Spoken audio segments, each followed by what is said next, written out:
I almost struck up a friendship with a certain little old man, whom I meet every blessed day, at a certain hour at the Fontanka. His face is so dignified and thoughtful.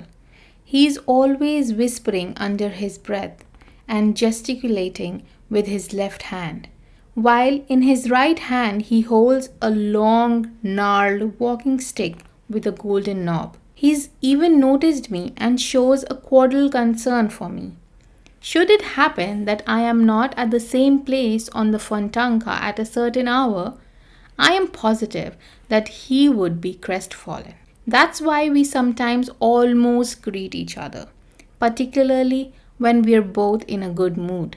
The other day, when we had not seen each other for 2 whole days and met on the third day, we almost reached for our hats, but thank goodness we came to our senses in time, lowered our hands, and passed each other by in sympathy. I also have houses that are my acquaintances. As I walk, it's as if each one I come to runs out into the street in front of me, looks out at me with its windows wide open, and almost says, "Hello, how do you do?" And I, thank God, am well, but in May they are going to add a floor to me. Or, how do you do? And I am having some repairs done tomorrow. Or, I almost burnt down and I was so scared. And so forth. I have favorites among them. Some are intimate friends. One of them intends to be treated by an architect this summer. I'll make it a point to drop by every day so that, God forbid, they don't kill it in the process. But I will never forget what happened to a certain very pretty light pink little house.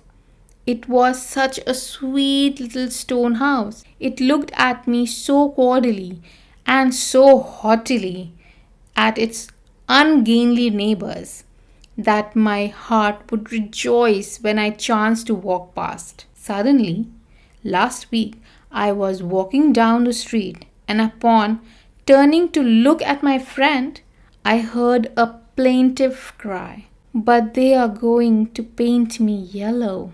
The scoundrels! Barbarians! They spared nothing, neither the columns nor the cornices, and my friend had turned as yellow as a canary. I almost had an attack of jaundice myself, and to this day I do not have the strength to see my poor disfigured friend